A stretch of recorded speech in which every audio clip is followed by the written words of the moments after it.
Olá, meus irmãos, Deus abençoe a sua vida. Aqui é o professor Alberto e eu estou de volta para a gente continuar as aulas sobre o panorama do Antigo Testamento.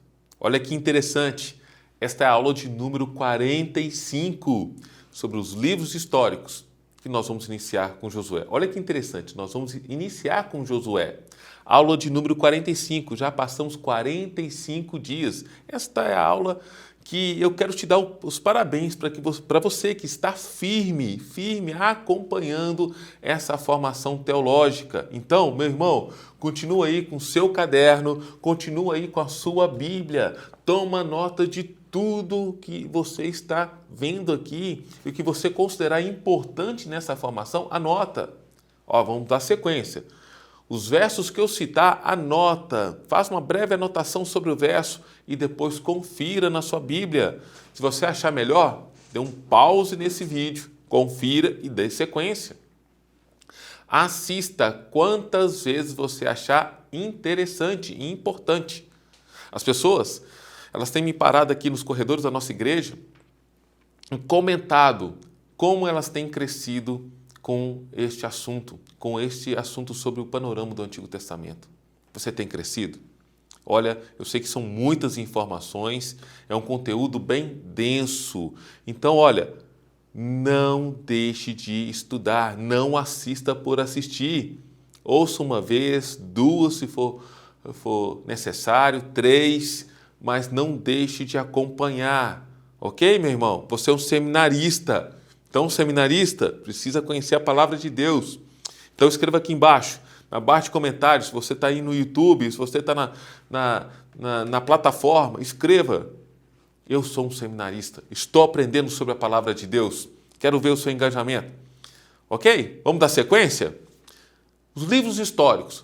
Vamos iniciar pelo livro de Josué. O livro de Josué, ele é uma sequência do Pentateuco. O Pentateuco são os 5 primeiros livros da nossa Bíblia que tem autoria dedicada a Moisés. Vamos lembrar? Gênesis, Êxodo. Qual é o próximo depois de Êxodo? Levítico, vai falar sobre leis, não é mesmo? Números, vai falar sobre a travessia no deserto, porque o número de estatística é menor, nós vimos isso. E Deuteronômio, que é a repetição da lei. Josué é a sequência de Deuteronômio. Alguns teólogos vão dizer, o Champlin também vai falar sobre isso, que eles consideram Josué como um hexateuco. Como é que é, Alberto? Um nome diferente. Sim, hexateuco. O Pentateuco, penta não é 5? Não faz referência a 5? O hexa faz referência a 6. Então, alguns teólogos consideram denominar Josué como integrante dos 5 primeiros livros, que aí recebe essa denominação de hexateuco. Mas vamos reforçar aquilo que a gente falou nas últimas aulas. Nós trabalhamos aí os 5 primeiros livros, nós vimos a questão da criação, da queda, da promessa da redenção lá no proto-evangelho de Gênesis 3,15. Falamos aí da ação divina em todo o processo histórico do Pentateuco.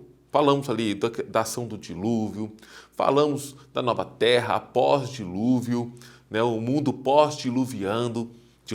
Falamos do período aí de Abraão, que sai com seu pai ali de Ur dos Caldeus, vai para Arã, região ali da Assíria, próximo hoje a Damasco, depois desce para Canaã. Falamos aí então dos patriarcas, né? Abraão, Isaac, Jacó, José no Egito, o período ali da escravidão, até a saída do Egito em Êxodo, a travessia no deserto, que o livro de Números vai falar muito sobre isso, e a preparação para assumir, para acessar a terra prometida com Deuteronômio, que é a repetição da lei, principalmente para aqueles, meus irmãos, que vão acessar isso.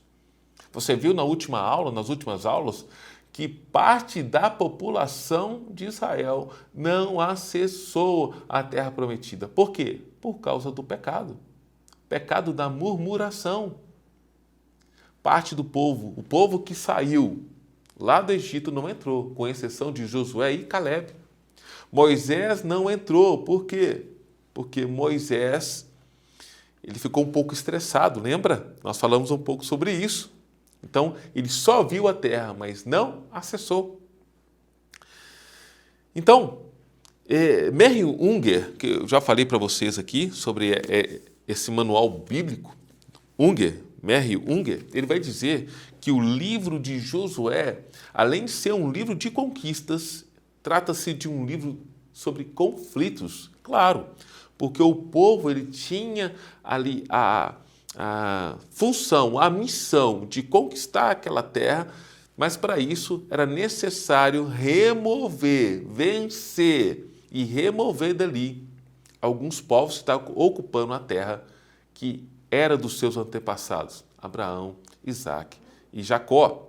Em Josué 1, no verso 1 e 2, tem um texto que vai dizer o seguinte: sucedeu depois da morte de Moisés, servo do Senhor, que este falou a Josué, filho de Num, servidor de Moisés, dizendo: Moisés, meu servo, é morto. Dispõe-te agora, passa esse Jordão, ou seja, para o outro lado do rio Jordão, o lado que hoje é a Jordânia, tu e todo este povo, à terra que eu dou aos filhos de Israel. Aqui já é Deus falando com Josué. Deus ele começa a encorajar Josué para ser forte, corajoso, firme, para não deixar nada esmorecer ali o seu ânimo, para que ele pudesse o quê? Avançar. Então Josué, como sucessor de Moisés, ele foi escolhido, recebeu essa missão e ele tinha essa missão de conquistar a terra debaixo da autoridade de Deus.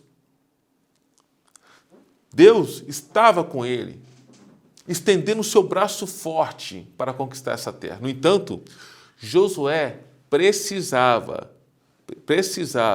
ter o conhecimento da lei, saber discernir aquilo que era pecado daquilo que não é pecado, daquilo que é santo, daquilo que é profano, até mesmo para tomar as decisões como líder oficial perante Deus e perante o povo. Não poderia tolerar o quê? O pecado. Josué, meus irmãos, ele era um líder militar.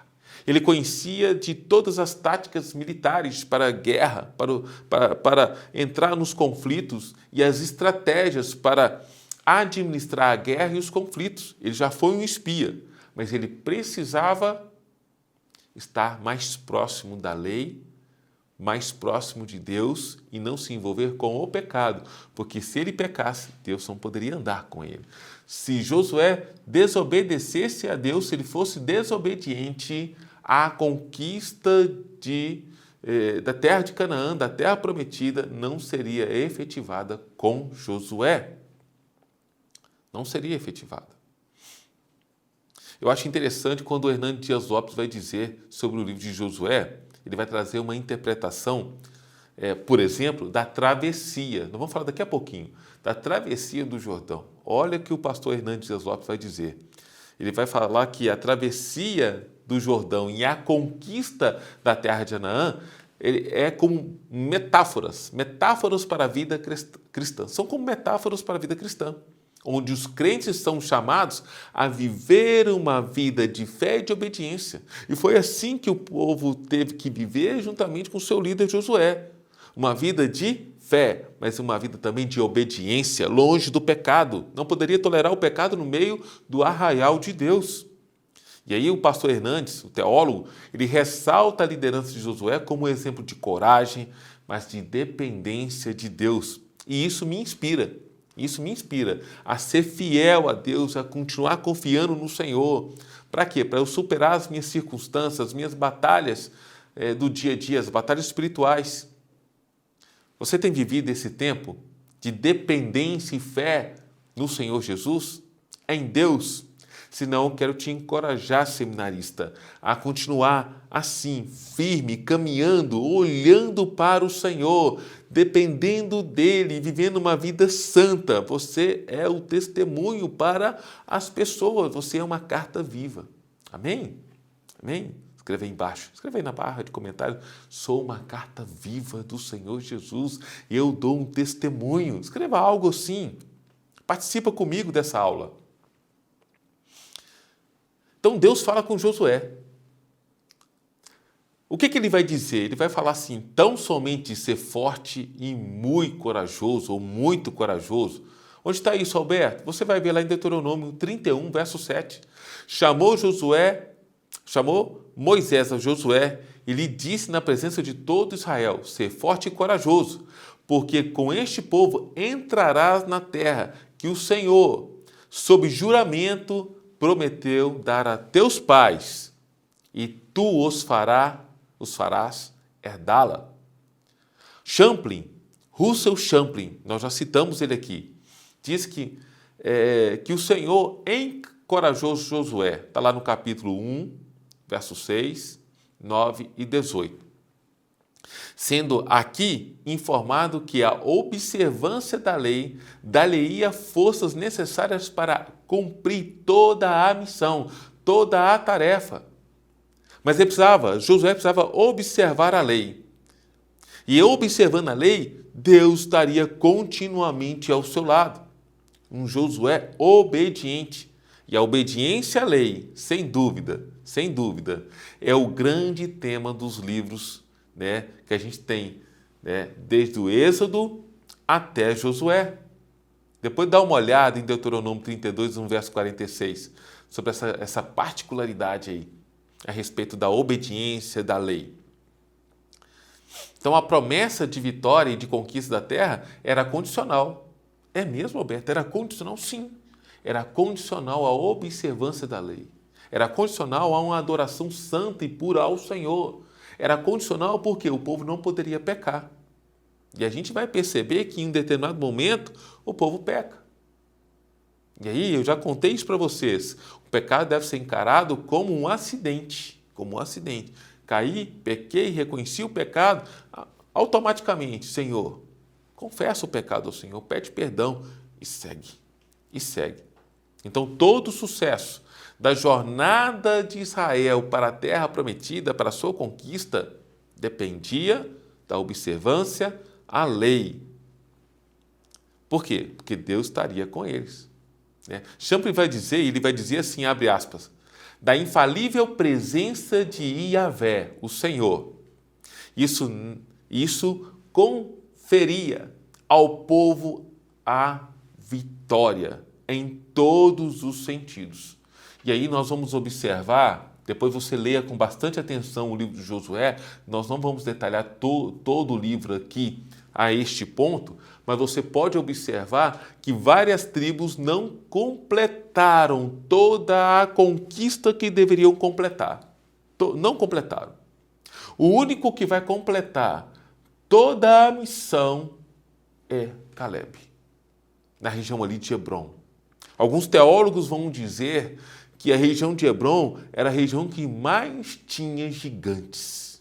Mais tinha gigantes. Ele foi um homem que completou ali a missão, porque ele observou a lei, ele trouxe Deus para perto. Fica uma dica para mim e para você, não é mesmo? Traga Deus para perto de você. Se achegue para perto dele e você vai perceber como as circunstâncias vão ser resolvidas por causa somente da presença dele. Por causa somente da presença dele e do seu posicionamento. Então, deixa eu ressaltar isso aqui. Josué, como líder do povo de Israel, ele precisava se apegar à lei por meio da lealdade e fidelidade a ela, e ele precisava também falar sobre ela, ele precisava meditar dia e noite sobre a palavra e ensinar ao povo sobre a palavra de Deus, assim como Moisés fazia. Aí, seminarista, mais uma vez eu chamo a sua atenção para você fazer isso, que Deus fala a Josué no capítulo 1, no verso 8. Não cesse de falar desse livro da lei, antes medita nele dia e noite, para que tenhas cuidado de fazer segundo tudo quanto nele está escrito. então farás prosperar o teu caminho e serás bem-sucedido. Pega essa palavra para você. Ensine, seminarista, aquilo que você está recebendo ao longo dessa formação à sua casa, aos seus amigos, aos seus colegas de trabalho. Ensina, porque você vai praticar o conhecimento que tem recebido. E olha, pode passar 50 anos, você vai continuar lembrando de forma vívida. Por quê? Porque você praticou o ensino. Amém? Deixa eu citar aqui um evento dentro de Josué, do livro de Josué. A questão da travessia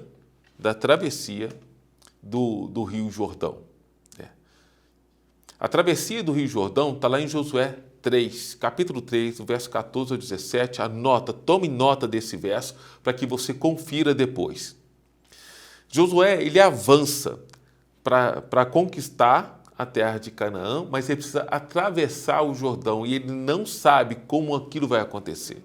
A multidão que está acompanhando Josué é uma multidão com cerca de 3 a 4 milhões de pessoas. A minha cidade, Belo Horizonte, minha cidade natal, ela tem em torno de 2 milhões e meio de pessoas. Agora pensa uma coisa, 3 a 4 milhões de pessoas, e não eram só pessoas. Tinha ali um rebanho, tinha ali um gado que estava acompanhando, tinha ali algumas carroças, não eram uma simples passagem. Eles estavam carregando suas tendas, então era algo que levaria até um certo tempo para que a travessia se processasse. De um lado, o povo de Israel estava de um lado, que é na Jordânia, do outro lado estava Jericó. Então eles atravessaram praticamente de frente à cidade de Jericó. No dia que nós estivermos em Israel, diga um amém aí, um aleluia, nós vamos ver isso. Nós vamos ver onde está a ruína dessa Jericó que caiu. Nós vamos ver. Então os sacerdotes eles se aproximam e acessam as águas com a Arca da Aliança. E aí, de uma forma milagrosamente, as águas são interrompidas. São interrompidas. E o povo passa. Veja esse milagre acontecendo. Veja esse milagre. No dia que a gente estiver em Israel, você vai perceber, né? Pastor Walter vai lá todo ano, vocês vão perceber o volume d'água no Rio Jordão. Naquele tempo, era muito maior do que os dias atuais. Então, eles atravessam. Chega de frente a Jericó. Josué envia 2 espias para poder estudar a cidade, estabelecer a melhor estratégia para a conquista. Deus dá uma direção como tudo deve ser feito.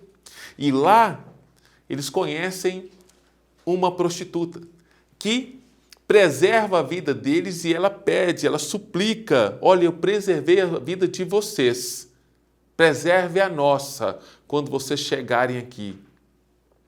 Então eles dão até um apontamento para que o fio de escarlata fosse colocado na sua janela, marcando a sua casa.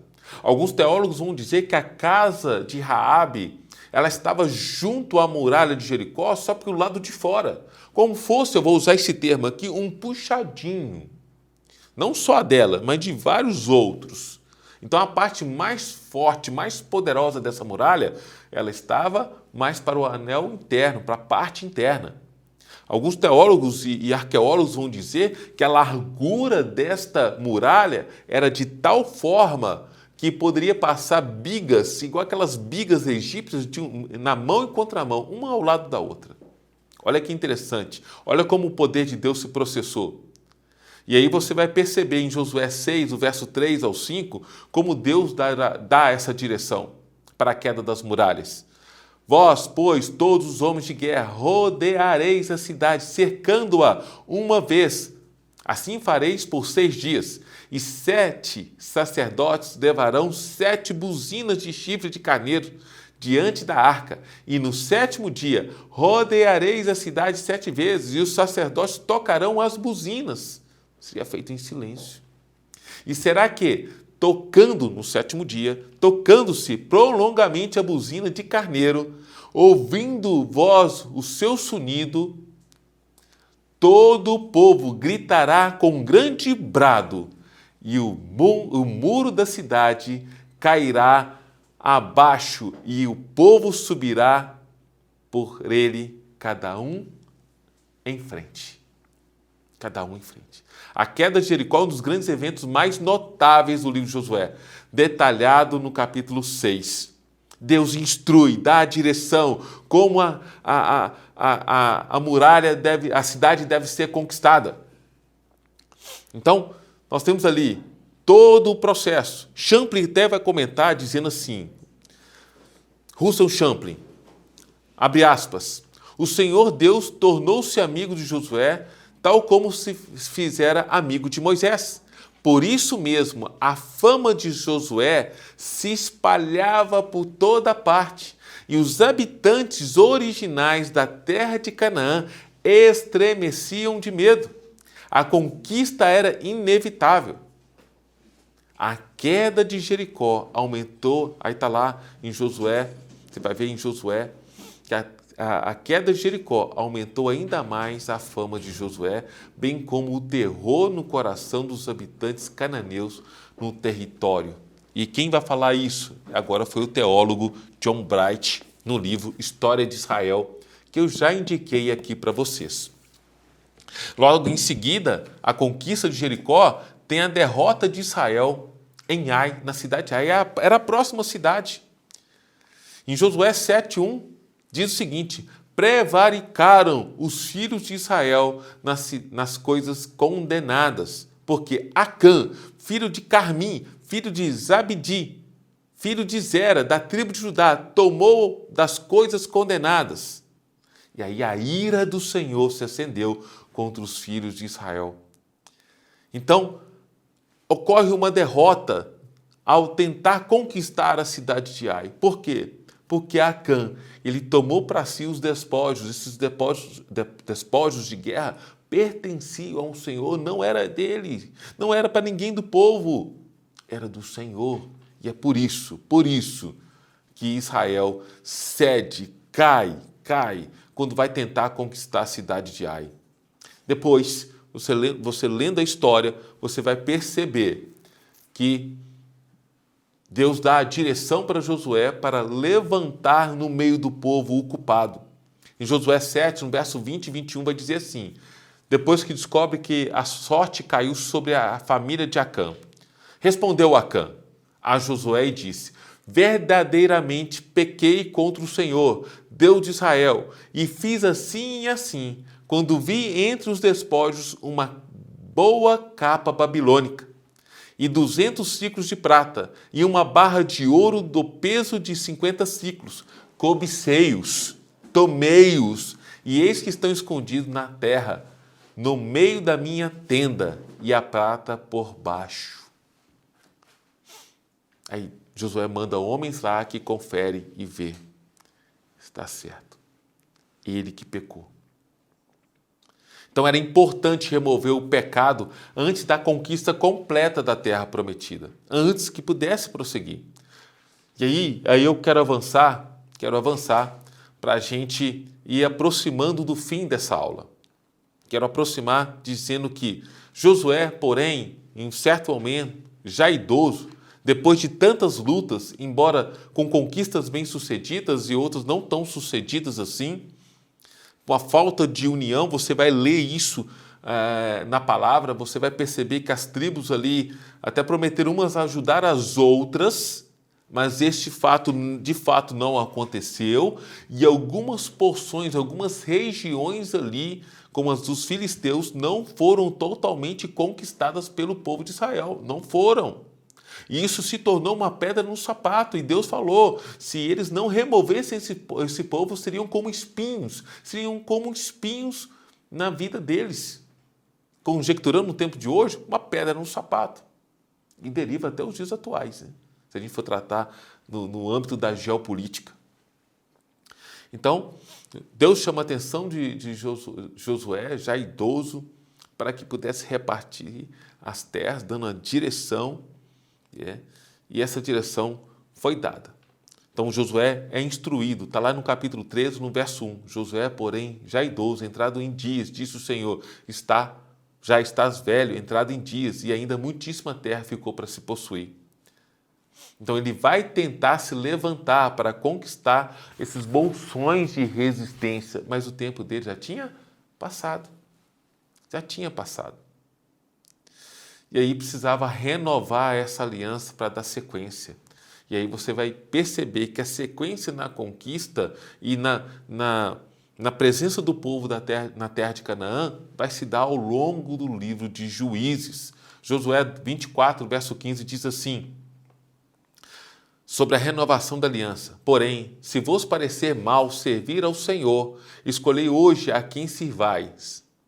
Se aos deuses a quem serviram vossos pais, que estavam da além do Eufrates, ou aos deuses dos amorreus, cuja terra habitais, eu e minha casa serviremos ao Senhor. Você pode dizer isso também aí na sua casa? Eu e a minha casa servimos ao Senhor. Diga isso. Então, para fechar, o tema dessa restauração da aliança, ela é focada, é embasada na obediência, né? E na total rejeição à idolatria, ao pecado. A obediência a essa aliança vai produzir na vida do povo uma vida longa e próspera nessa terra. A desobediência levaria Israel a ser retirado da terra prometida, né? Deus vai trazer esse apontamento para o estado de cativeiro que vai se processar lá na frente. Nós vamos conhecer. Para finalizar, em Josué 24:15, o povo é desafiado a escolher a quem servir. Acabei de ler esse verso para você. Essa renovação da aliança acontece nesse contexto onde Josué relembra o povo de todas as obras que Deus realizou em seu favor, desde o Egito até aquela terra, incentivando-os a servir ao Senhor com integridade, com obediência, com santidade, com fidelidade. A escolha de servir ao Senhor é colocada como um compromisso público e comunitário de fé. De fé. Amém? Então a gente encerra esta aula e eu quero trazer essa expectativa para a aula de amanhã. Amanhã nós vamos entrar no livro de Juízes e muita coisa vai fazer sentido a respeito do livro de Josué. Amém? Está preparado? Olha, tiver necessidade, volta e assista quantas vezes for necessárias esta aula. Amém? Deus abençoe. Até a aula de amanhã. Fique com Deus.